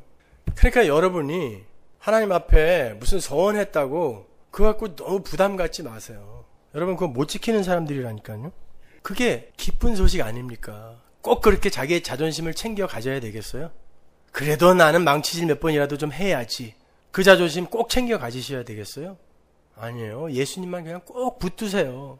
갈라디아서 3장 26절 보세요. 너희가 다 믿음으로 말미암아 그리스도 예수 안에서 하나님의 아들이 되었으니, 보세요. 딸들이, 여자들이 예수 안에서, 예수가 여자로서의 삶, 하나님 절대 의존자로의 삶을 살고 죽으니까 딸들이, 여자로 죽어야 할 자들이 선악과 따먹은 하와가 아들이 되는 거예요. 살아나는 거예요. 그게 복음이란 말입니다. 지난주 수요일 설교를 다 이해를 하고 왔어야 되는 건데, 이게 27절 누구든지 그리스도와 합하여 세례를 받은 자는 그리스도로 옷 입었느니라. 이게 중요한 거예요. 동그라미 밑바닥에 뚫어질 때까지 치세요. 그리스도로 옷 입은 게 구원이란 말이에요. 몸뚱아리가 변한 게 아니라니까요. 옷 입은 게 구원이라고요. 어떤 옷? 그리스도라는 옷, 남자의 옷. 그것만 입으면 되는 거예요. 그게 새 언약이란 말입니다. 따라서 알미니언주의나 알미니언주의화 되어버린 개혁주의 성화론은 이미 파기되어버린 옛 언약에 속한 거고요. 사도 바울의 말대로 하면 그게 바로 다른 복음인 거예요. 변하자, 성숙하자 하세요. 내 안에서 성령이 그렇게 끌고 가실 수 있습니다. 그런데 그렇게 해놓고 그게 내 의가 되면 여러분 잘못한 거란 말입니다. 우리는 예수님의 옷을 입고 하나님 나라에 들어가는 거예요. 그자의 삶 속에서 성숙된 모습이 보일 수 있고 안 보일 수 있어요. 근데 그게 꼭 보여야 성숙된 자다가 불교라니까요. 그게 왜 교회가 불교를 쫓아갑니까? 지옥도 불교 것 같았어. 성화도 불교 것 같았어. 여러분이 그 예수 그리스도라는 옷에 단추 하나라도 여러분의 의지대로 달아버리면 그 옷 못 쓰는 거예요. 그러니까 우리가 이 새 언약 설명의 단초로 삼았던 마태복음 5장의 이야기 속에 나오는 천국에서 큰 자와 작은 자는 어떤 행위를 하면 큰 자가 되고 어떠한 행위를 하지 않으면 작은 자가 된다는 것에 초점이 있는 게 아니라, 큰 자와 작은 자의 구분은 서기관들, 바리새인들 니들의 말대로, 니들의 종교관대로, 니들의 행위로 구분되어지는 게 아니라 내 맘대로 한다라는 걸 이야기하는 거예요. 하나님 마음이다라는 걸 이야기하는 거예요. 어차피 니들의 행위로는 안 된다라는 걸 이야기하는 거란 말입니다. 초점은 거기에 있는 거예요. 율법을 다 지켜야 큰 자 되니까 그렇게 해. 그건 억지죠. 안 된다는 거 아시는 분이 어떻게 그걸 요구하겠어요. 그 구별은 니들의 행위로 되어지는 거 아니니까 포기해라는 거 아니에요. 오히려 니들이 죄질 때마다 손 자르고 눈알 빼면은 니들은 단 하루도 못 살아. 그러니까 포기해가 너희들이 죄를 지면 눈알 뽑아라 이란 말입니다. 그걸 지키겠다고 뽑은 사람들이 있었어요. 실제로. 그게 마귀인 거예요. 그걸 순교라고 생각하세요? 그게 마귀인 거예요. 눈 뽑아라 라고 했을 때, 그래요, 이 눈 뽑힐 때 예수의 눈 뽑혔잖아요 라고 가야 성도인 것입니다. 근데 지 눈 뽑아버리면 그게 마귀라니까요. 근데 교회가 지금 눈 뽑으라고 하는 거 아닙니까? 그렇게 살면 되겠냐고. 눈 뽑으라는 거 아닙니까? 예수의 십자가 피는 어디에 들어가야 되냐고요. 그러면 도대체 기독교와 불교가 뭐가 다르냔 말입니다. 예수님은 큰 자 작은 자 이야기를 함으로써 바리새인들의 종교를 깨는 거예요. 그들의 유대주의 종교를 깨는 거라니까요. 그거 아냐를 가르쳐주는 거란 말입니다. 근데 성경을 항상 문자로 법으로만 보게 되면 그렇게 해석할 수밖에 없는 거예요. 그리고 어줍지 않은 그런 삶 몇 개 내놓고서 다른 사람들과 차별화되어 그 갭을 자기 가치와 영광으로 챙겨가는 거예요. 너는 못하지? 나는 한다? 그 쫓아다니면서 비디오를 한번 찍어야 되는데, 그런 인간들을 사람 없는 데서 어떻게 사는지. 여러분, 우리는 어디서 구원받는다고요? 말씀과 육신이, 몸과 법이 하나가 된 유일한 존재 누구? 예수. 예수 안에서 값없이 거저 공로로 선물 받는 게 구원인데, 큰 자 작은 자가 어디서 구별이 되냐고. 상이 웬 말입니까? 네? 예수 안에서 구원받는다며. 상이 웬 말입니까? 무슨 상을 달라는 거예요? 내가 지금 뭐 했다는 거죠, 지금? 상 달라는 건. 근데 구원은 예수 안에서 거저 주어지는 건데 무슨 상 달라는 거예요? 상 준다 그러잖아요. 로마서 2장에서 영생. 근데 거기에서도 자기들의 영광과 가치를 챙겨 큰 자 작은 자를 구별하고 싶은 게 마귀란 말입니다. 그러니까 성경을 예수로 풀지 못하면 여러분은 마귀와 함께 성경 보는 거예요. 여러분, 아담이 범죄한 후에 부끄러운 벌거숭이 됐을 때 제일 먼저 한 게 뭐예요? 자기의 힘과 노력으로 부끄러움 가리려는 행위한 거예요. 무화과나무 잎새로 옷 만들어 입었는데 하나님이 어떻게 했어요? 찢어 말겼습니다. 그 위에다 덧입혀준 게 아니라 그거 찢어 말기고 하나님이 덮으시는 어린 양의 가죽으로 덮었다니까요. 그 양털, 가죽, 그 가죽 입고 가지 않으면 아무리 좋은 옷 만들어 입고 가도 입장 불가예요. 하나님 나라 못 들어갑니다. 하나님이 입히신 옷만 입고 가야 돼요. 하나님의 창조에 인간이 개입하면 그 즉시 그게 no good이 됩니다. 하나님의 창조가 제자리에 있을 때는 온전히 하나님에 의해 창조될 땐 보시기에 좋았더라. 그게 good, 토브거든요. 너희 안에 착한 일을 시작하신 이가 해서 착한이 토브죠. 모든 것이 합력하여 선을 이룬다 해서 선이 토브죠. 토브, 선이란 말이에요. 그게 하나님 홀로 하게 놔두시는 게 선이에요. 근데 아담이 하나님처럼 되어서 내가 왜 하나님 말만 들어야 돼? 나도 뭔가 해볼게 라고 나선 걸 타락이라 그래요. 그걸 no good. 하나님 절대 의존적 존재로 하나님과 연합되어서 비로소 존재가 되어야 하는 존재가 거기서 빠져나와서 객체로 존재하려고 애를 쓰는 그 자체가 뭐라 그랬어요? 그게 죄라 말입니다. 그래서 그걸 no good이라고 이야기한단 말입니다. 다른 말로 no good이 뭐예요? NG란 말입니다. 그게 NG난 인생인 거예요. 창세기 2장 18절 보세요. 여호와 하나님이 가라사대 사람의 독초하는 것이 좋지 못하니. 사람의 독초하는 것이 뭐죠? 하나님의 뜻, 우리의 형상. 지난주 수요일날 제가 자세히 설명해 드렸어요. 그건 하나님의 뜻입니다. 그 하나님의 뜻은 뭐라 그랬어요? 남자가 창조되고 그 안에서 여자가 나오게 되는 게 우리의 형상, 하나님의 뜻, 하나님의 어전회의 보좌, 하나님의 보좌에서 나온 뜻이라 그랬잖아요. 그게 선이란 말이에요. 근데 남자가 홀로 독초하게 되면, 분리가 일어나면 그게 뭐예요? 좋지 못하니. 이게 토브, 로, no good, NG라는 거예요. 이게요. 이게 NG예요. 아예 다시 NG라니까요.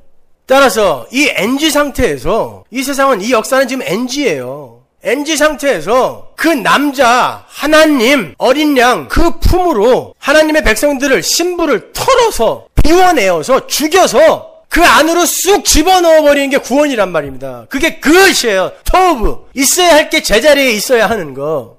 그래서 여러분의 인생에 하나님이 철장을 들고 찾아오시는 거예요. 뭐하러? 죽이러. 근데 그래야 살기 때문에 그걸 복음이라고 하는 거예요. 굿뉴스. 그게 진짜 기쁘냐고요. 그게 믿음 안에서 기뻐지는 게 진짜 기쁨이에요. 근데 목사의 설교만 피상적으로 들었을 땐 아프잖아요. 아파야 되는 거예요, 여러분은요. 내가 깨져가고 있는데, 내가 아무것도 아닌 것이 되어가고 있는데 어떻게 기쁘기만 합니까? 아파야죠. 눈물이 나야 돼요. 자존심 상해하셔야 돼요, 여러분. 근데 그래야 산다니까요. 그것 말고 인생은 아무것도 없어요. 인생 뭐 있어? 없어요. 아무것도 없어요. 노래도 있더구만. 인생 뭐 있어? 없어요. 아무것도 없어요. 그것만 하고 가면 되는 거예요. 죽으면 되는 거예요. 에베소서 2장 8절 보세요. 너희가 그 은혜를 인하여 믿음으로 말미암아 구원을 얻었나니 이것이 너희에게서 난 것이 아니요 하나님의 선물이라. 행위에서 난 것이 아니니 이는 누구든지 자랑치 못하게 함이니라. 행위를 완전히 묵사발내고 있잖아요. 근데 행위가 묵사발낸 상태에서 그 행위를 몇 개 보태서 상 받겠다는 게 말이 돼요? 돼요, 안 돼요? 안 되죠. 거저준 건데. 창세기에 보면 그 구원의 그림이 확실하게 그려져 있는 곳이 있어요. 그게 뭔지 아세요? 야곱과 에서의 이야기예요. 야곱이 어떻게 아버지의 축복을 받습니까? 거기서 아버지는 하나님을 상징하는 존재고 축복을 받는 야곱은 성도를 상징하는 거예요. 에서는 이 세상에서 힘의 원리 속에서 살아가는 강자들을 이야기하는 거고 맏아들 차자가 나오죠. 장자와 차자가 어떻게 축복받죠? 보죠? 창세기 27장 4절. 나의 즐기는 별미를 만들어 내게로 가져다가 먹게 하여 나로 죽기 전에 내 마음껏 내게 축복하게 하라. 아버지가 좋아하는 별미가 분명히 있죠. 가인은 그 별미가 뭔지 알았어요? 몰랐어요? 몰랐어요. 아벨은 알았습니다. 그래서 하나님이 아벨 것만 흠향하고 가인 거는 아이고 왜 이런 걸 갖고 왔어? 안 받았다고요. 아버지가 좋아하는 별미가 분명히 있어요. 그 별미가 뭐냐고요. 분명히 있어요. 야곱에게는요. 그 아버지가 요구하는 별미를 만들어낼 힘과 능력이 있었어요? 없었어요? 없었어요. 에서에게는 있었습니다. 그래서 활 들고 나갔어요. 별미 만들겠다고. 그런데 그 과정에 어머니 리브가가 개입해요. 근데 어머니 리브가는 하나님의 언약을 받은 사람입니다. 어떤 언약입니까? 로마서 9장에 나오죠. 가볼까요? 10절. 이뿐 아니라 또한 리브가가 우리 조상 이삭 한 사람으로 말미암아 잉태하였는데 그 자식들이 아직 나지도 아니하고 무슨 선이나 악을 행하지 아니한 때에 택하심을 따라 되는 하나님의 뜻이 행위로 말미암지 않고 오직 부르시는 이에게로 말미암아 서게 하려 하사 리브가에게 이르시되 큰 자가 어린 자를 섬기리라 하셨나니. 보세요. 큰 자 작은 자가 또 나와요. 큰 자 작은 자, 천국의 큰 자 작은 자는 거꾸로라는 이야기예요. 기록된 바 내가 야곱은 사랑하고 에서는 미워하였다 하심과 같으니라. 모든 존재가 이 세상에서 자기의 업적과 공로를 쌓고 많이 변화하고 개발하고 성숙하여 큰 자가 되려고 하죠. 장자 되려고 한다고요. 그래야 아버지가 기뻐할 것 같아요. 그래서 다 장자 되려고 하는데 아버지는 그 자를 유기시켜버리고 아무것도 할 수 없는 사기꾼 야코브 뭐예요? 사기치는 자예요. 사기치는 자 이름 자체가 강도 그놈에게 축복을 주신다니까요. 하나님의 라인 그 가족이 사기꾼에게서 나와요. 아버지의 별미를 만들러 열심히 나간 사람은 유기시켜버린다니까요. 그게 구원이란 말입니다. 하나님께서 야곱과 에서가 아직 태어나기도 전에 그들을 잉태한 리브가에게 큰 자가 어린 자를 섬기게 될 거라는 언약을 주시죠. 태어나기도 전에 요만한 행위를 하나 하기도 전에. 그리고 그 이유를 하나님의 택하심이 인간의 행함에 있지 않다는 걸 가르치기 위함이라고 명확히 밝혀주잖아요. 리브가는 하나님으로부터 이삭 집안의 존재, 그 이삭 집안의 존재들의 존재의 양태를 확인받고 있는 거예요. 이삭이라는 가장 자체가 원래 없음에서 있음이 된 사람이잖아요. 하나님의 약속이 언약이 없었으면 그건 없는 거예요. 이삭이란 존재는 이미 부모가 생식 능력을 잃었기 때문에. 근데 하나님의 언약이 가입하자 있음이 되어 나온 하나님의 은혜의 후손이란 말입니다. 그러면 이 언약의 후손인 이삭의 집안은 어떻게 흘러가야 돼요? 하나님의 언약에 의해 흘러가야 돼요. 이 세상의 힘이나 어떤 강함을 그걸 근거로 하여 기준으로 하여 흘러가면 안 되는데 그 이삭이라는 작자가 사람의 눈으로 봐서 강하고 힘있는 자에게 유업을 주려고 하고 있단 말입니다. 그때 언약이 개입을 하는 거예요. 언약이 개입을 해서 그거 아니잖아 라고 방해하는 것입니다. 리브가가 에서라는 장남이 미웠을까요? 아닙니다. 둘 다 쌍둥이에요. 아들이에요. 둘 다. 야곱이 더 못난 놈이었다니까요. 지금 리브가는 언약의 수행자로 나타나는 거예요. 근데 어떻게 나타나냐고요. 아버지가 요구하는 별미를 만들 능력이 없는 연약한 야곱 대신에 어머니가 별미를 만들어요. 그리고 어머니가 형 에서의 옷을 입히고 양털로 몸을 덮어버립니다. 근데 어이없게 아버지가 그놈에게 속아서 축복한다니까요. 그건 속는 게 아닙니다. 하나님 나라의 백성은 그렇게 선택되어진다는 걸 보여주는 거예요. 창세기 10장 15절 보세요. 리브가가 집안 자기 처소에 있는 맏아들 에서의 좋은 의복을 취하여, 갈라디아서 3장 27절의 이야기가 그대로 나오죠.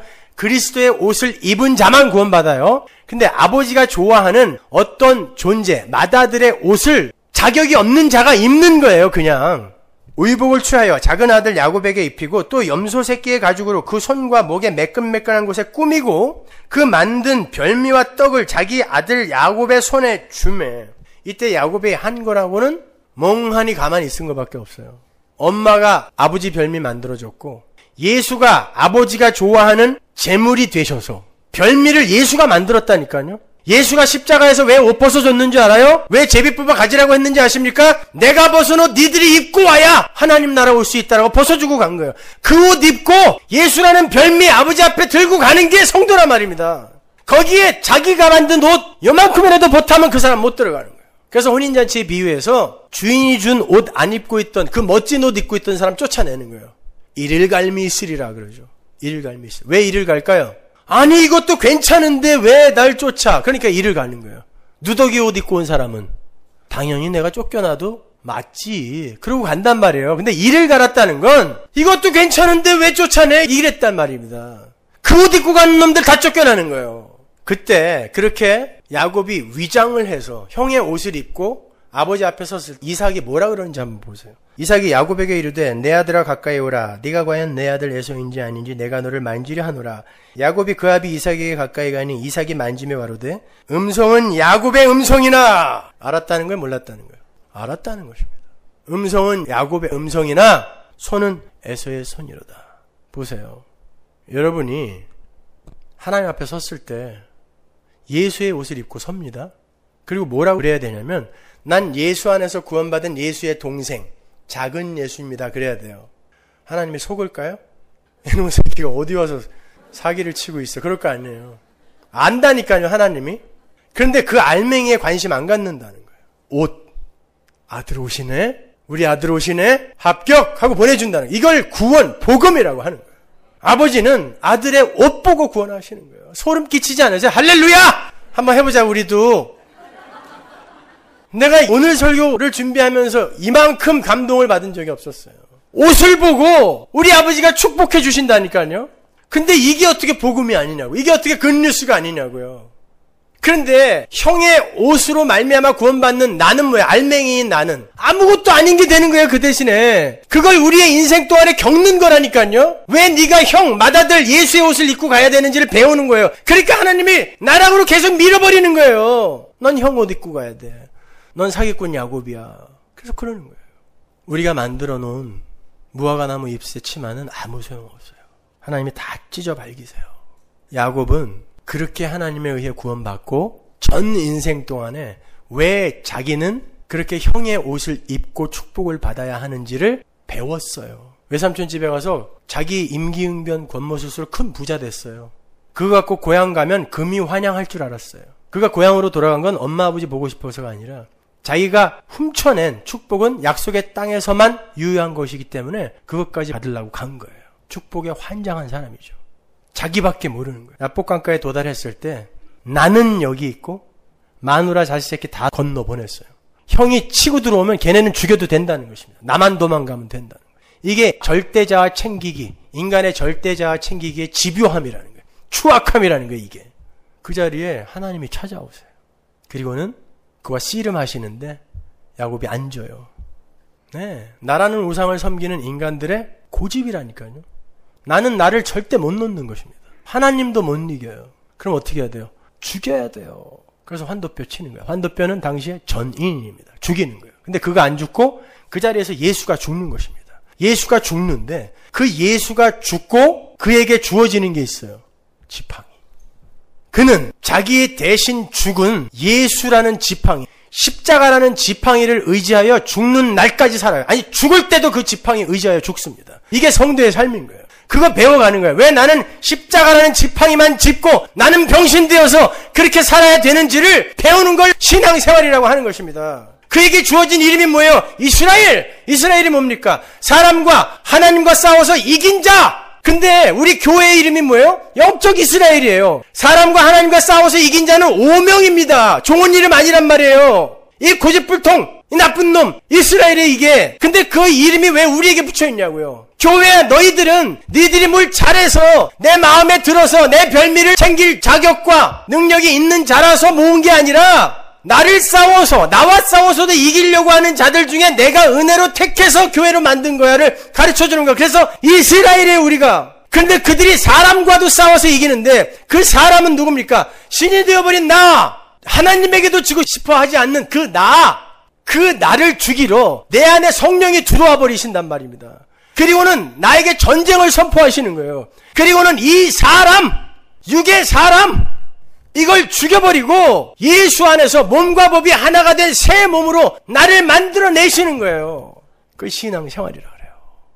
여러분이 그 예수라는 그 십자가 지팡이만 짚고 다니세요? 아니면 여전히 내 발로 내가 가고 싶은 곳으로 갑니까?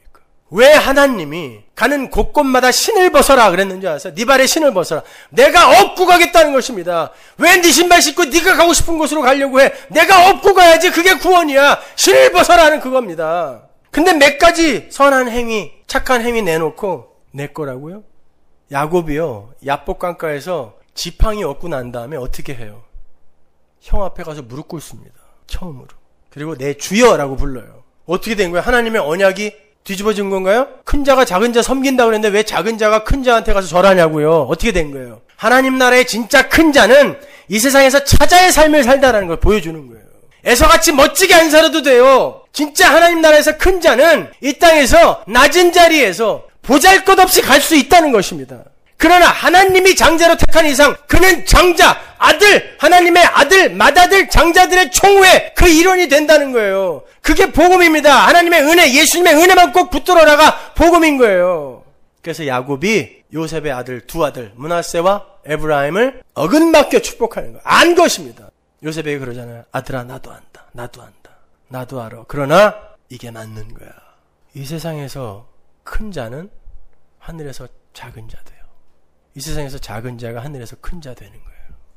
여러분, 이 세상에서 큰 자, 맏아들이 어떻게 살았다고요? 아버지 말 잘 듣고 세상 사람들에게 칭송받으며 살았어요.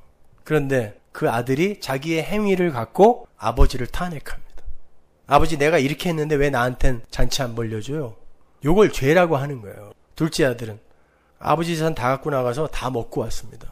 돼지우리 속에서 내가 돼지라는 걸 알았어요. 돼지들과 싸우고 있어. 어느 날 보니까 그가 아버지의 노예가 되러 옵니다. 아버지 나 죽여도 괜찮아요 라는 뜻이에요. 죽으러 오는 것입니다. 종이 된다는 것. 두 사람을 하나님의 지옥으로 똑같이 보냈어요. 맏아들 뭐라 그러겠어요? 이를 갈죠. 이 갈았잖아요. 아버지 앞에서 이 갈았잖아요. 왜 날 위해서는 잔치 안 치러주냐고. 둘째는 제가 죄인 중에 개수입니다. 내가 돼지입니다 아버지. 그 사람이 맏아들인 거예요. 장자인 거예요. 아버지 말 잘 들었다고 하는 그놈들이 차자인 거예요. 작은 자. 그래서 먼저 된 자가 나중되고 나중된 자가 먼저 된다는 말이 있는 것입니다. 그게 바리새인들과 이방인들의 모습을 갖고 설명해 주는 것이기도 하고, 여러분 그게 복음입니다. 이게 기독교라고요. 오늘날 기독교는 불교입니다. 종교예요. 여러분은 기독교인입니까? 불교인입니까? 솔직해지자고요. 그럼 불교인입니까? 기독교인입니까? 기독교인이에요? 그러면 기독교인은 뭐 해야 된다고요? 예수만 믿으면 돼요. 예수 안에서 예수 옷 입은 자로 그 복음을 누리면 되는 거예요. 아니 목사님 그렇게 이야기하면은 우리가 방종한 대로 나가지 않습니까? 그 사람이 가짜예요. 인간의 행위는 인간에게서 나오면 그거 다 죄라 그랬죠. 근데 여태까지 지 의지로 지 힘으로 한 그 행위 억울하게 해놓은 거예요, 지금까지. 근데 누군가가 안 해도 된다니까 좋아가지고 그럼 아무것도 안 해도 돼요? 이게 가짜인 거예요. 그 안에서 하나님이 계속 일을 했던 사람은 어떻게 할까요? 그러든지 말든지 내가 한 게 아니라 하나님이 내 안에서 하는데 내가 뭐 한다 안 한다 어떻게 말을 하나? 이리로 가는 거예요. 근데 무슨 방종이 조장된다고요?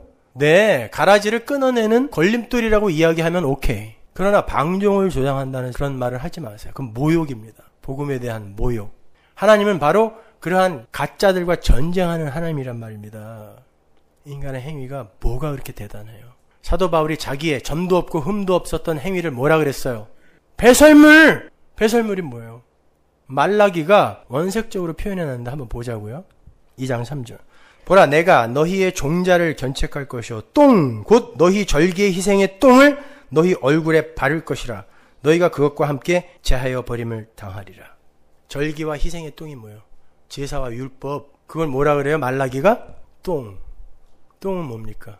유익한 거, 영양 있는 거, 가치 있는 게 다 빠져버린 쓰레기. 인간의 행위는 하나님 앞에서 똥인 거예요. 그걸 어떻게 한다 그래요? 얼굴에 발라서 똥이 없어질 때 너희들도 같이 없어지게 만들어 버린다는 것입니다. 그 개똥 같은 선행 몇 개 내놓고 자랑하지 마세요. 그걸로 여러분의 가치 높이려고 함부로 위장하지 마십시오. 하나님이 하게 하시면 하세요. 그리고 내가 한 거 아니다라는 그 겸손의 자리로 내려가실 수 있는 실력자가 되시는데 주력을 하시란 말입니다. 뭘 몇 개 하고 안 하고가 중요한 게 아니란 말이에요. 우리는 뭐? 똥이에요. 배설물이에요. 배설물. 어저께 우리 연두연서 돌잔치에 갔더니 할아버지 할머니들이 오셔서 아이고 자식 새끼보다는 손자 손녀가 정말 상상을 초월하게 사랑스럽다 그러더라고요. 여기도 할아버지 할머니들 계시죠? 실제로 그렇죠. 손자 손녀는 상상을 초월한대요. 왜 그럴까요? 이쁘고 귀여우니까? 그게 남의 집 새끼면 어떻게 돼요? 별로 안 귀여워요. 근데 내가 사랑하는 내 자식이 낳아놓은 아이라 사랑이 배가가 되는 거예요. 아들이 예수가 탄생시켜 놓은 교회는 아버지가 예수를 사랑하시기에 그 예수가 자식이 만들어 놓은 것이기 때문에 사랑하는 거예요. 근데 예수보다 더 사랑해요. 어떻게 알아요? 우리 때문에 예수 죽였으니까. 근데 그 복을 받은 사람들이 이 세상에서 또 뭐 달라고 하는 거예요. 그리고 하나님 나라 가서 상 받겠다고요? 그 복을 받은 사람들이 또 가서 무슨 상 달라고 할 거란 말이에요. 지금 뭘 믿은 거예요?